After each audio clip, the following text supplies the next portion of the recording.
Hello everyone, मेरा नाम सृष्टि उइके है और मैं नेताजी सुभाष चंद्र बोस की छात्रा हूँ। मुझे बचपन से ही कहानियाँ सुनना सुनाना बहुत पसंद है। आज मैं आपको एक कहानी सुनाना चाहती हूँ जिसका शीर्षक है रूप और रंग। हम इस कहानी में 5 किरदार देखते हैं, जिसमें से एक राजा होता है और उसकी 4 रानियाँ होती हैं। हमारा राजा काफ़ी साहसी बलवान होता है और हमारी 4 रानियाँ काफ़ी अच्छी होती हैं। हमारी 3 रानियां बहुत सुंदर होती है, परंतु चौथी रानी ज़्यादा सुंदर नहीं होती है।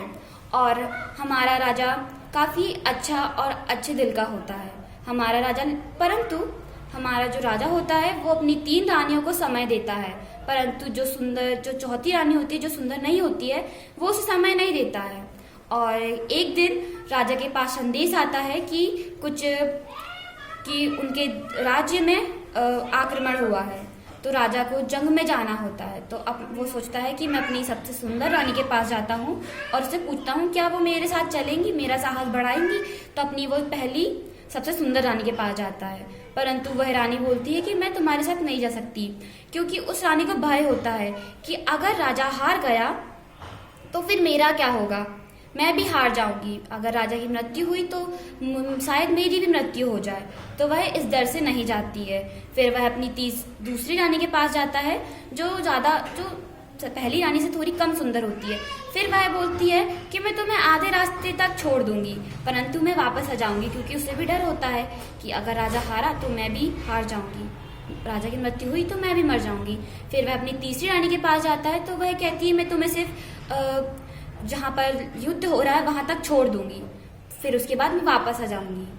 फिर राजा सोचता है कि कोई नहीं बात, मैं अपनी चौथी रानी के पास जाता हूँ, परंतु उसे लगता है कि मैं जाऊंगी नहीं, क्या वो मुझे मना कर देंगी। परंतु फिर भी वह अपनी चौथी रानी के पास जाता है और अपनी चौथी रानी से पूछता है क्या आप मेरे साथ युद्ध तक चलेंगी, आप मेरा साहस बढ़ाएंगी। तो वह चौथी रानी बोलती है जरूर, मैं आपका साहस बढ़ाऊंगी और मैं आपके साथ रुकूंगी जब तक आपका युद्ध खत्म ना हो जाए, आप जब तक जीत ना जाए, मैं आपके साथ रहूंगी। तब राजा को समझ में आता है कि रूप और रंग से कुछ नहीं होता है, हमें इंसान के व्यवहार से पता चलता है कि वह कैसा है। मेरी कहानी यहीं खत्म होती है। इसमें मैं बताना चाहूंगी कि हमें इंसान के रूप और रंग से उसका चरित्र नहीं देखना चाहिए, हमें उसके व्यवहार से वह इंसान का पता लगता है कि वह कैसा है। थैंक यू मेरी कहानी सुनने के लिए, और कभी और मिलते हैं।